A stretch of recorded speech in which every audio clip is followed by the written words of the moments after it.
अच्छा नहीं लगा, ऊपर आ बेटा, इधर आ जाओ, उसमें बैठ जाओ ऊपर, क्या हो गया? बहुत धन्यवाद। और तुम चारों तुम्हारे कोई चिट्ठी भेजेंगे? बैठो। ये मंच पे कोई नीचे बैठा ऊपर बैठा, वो बहुत सम्मान की बात है जो इस मंच पे है। आप में और उनमें फर्क है ना, तो उस सम्मान का कम से कम फायदा तो उठाओ। बैठिए। बेटा देखो, ऐसे धीरे धीरे अनुशासन मध्य मीडिया के साथी भी देख लो, धीरे धीरे अनुशासन हमारे यहाँ बन रहा है। सामने वाले लोग अनुशासित हो गए, पीछे वाले लोग अनुशासित हो गए, अब ठीक। अब आपको अपनी जगह से नहीं हिलना, लेकिन मेरे साथ आज की सभा को संबोधित करने से पहले मैं भारतीय संविधान की प्रस्तावना पढ़ूंगा। आप मेरे साथ अपनी जगह पर बैठ के उसको दोहराएंगे। ये एक संकल्प है बाबा साहब अम्बेडकर की आजीवन जो उन्होंने संघर्ष किया, ज्योतिबा फुले साहू जी महाराज ने जो संघर्ष किया, उसके फल के स्वरूप में जो संविधान हमें मिला, उसकी प्रस्तावना को मैं पढ़ूंगा और उस संविधान को बचाने का, लोकतंत्र को बचाने का संकल्प हम लोग लेंगे।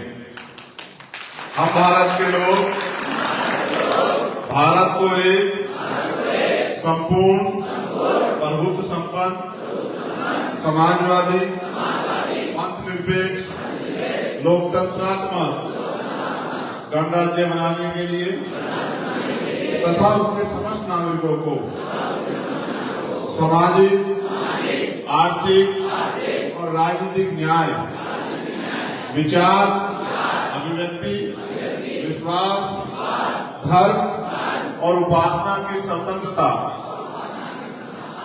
प्रतिष्ठा और अवसर की समता प्राप्त कराने के लिए तथा उन सब में व्यक्ति की गरिमा और राष्ट्र की एकता और अखंडता सुनिश्चित करने वाली बंधुता बढ़ाने के लिए दृढ़ संकल्प होकर अपनी संविधान सभा में आज तारीख 26 नवंबर 1949 ईस्वी को इक़्तिदार द्वारा इस संविधान को अंगीकृत, अधिनियमित और आत्मर्पित करते हैं। प्रिय, अब मैं अपनी बात रखूंगा। यहाँ उपस्थित एक विशाल जनसमूह के रूप में मेरे परिवारजनों, मेरी बहनों, माओ, बच्चियों, छोटे भाइयों, मेरी सेम एज के भाइयों, सम्मानित बड़े जो मुझसे हैं परिवार में, उनको इस मंच पर उपस्थित हमारे जिले से लेके मंडल, विधानसभा और उन्नाव जिले के सभी भीम आर्मी आजाद समाज पार्टी के सभी सम्मानित नेता,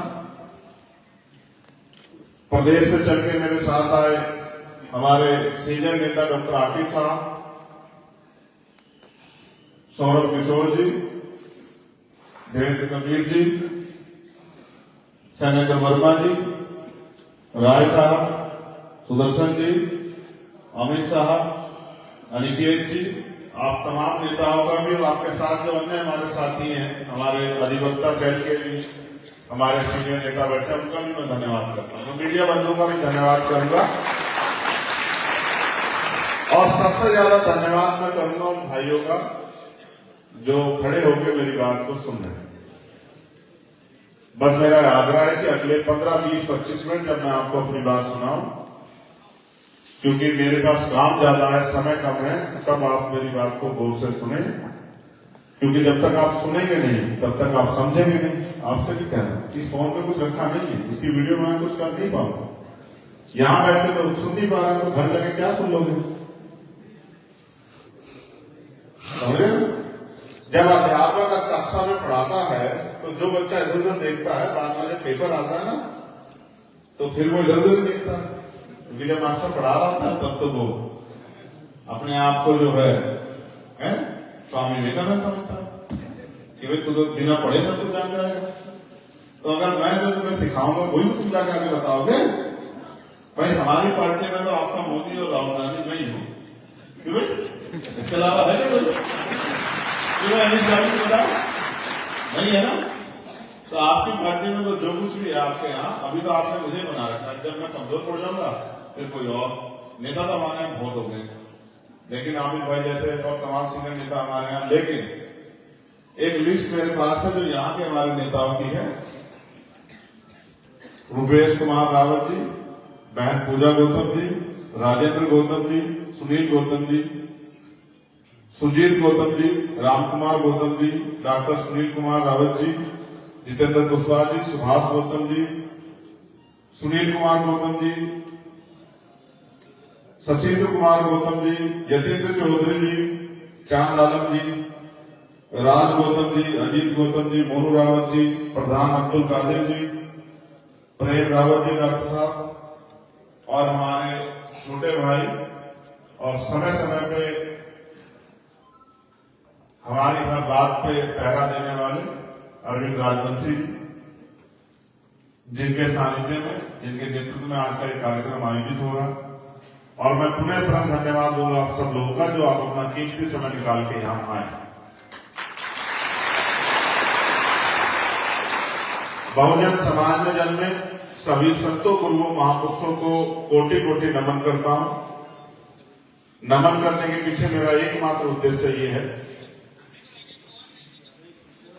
कि उन सभी महापुरुषों ने अपना जीवन, अपनी सुख सुविधाएं त्यागे, त्याग, संघर्ष, बलिदान, समर्पण, अपने जीवन का सारा समय हमारे लिए निछावर किया, जिसकी वजह से आज हमें देश में हक, अधिकार, स्वाभिमान, सम्मान का जीवन मिला। मैं याद करता हूं महामानव तथागत बुद्ध, संत श्रोमणी सद्गुरु रविदास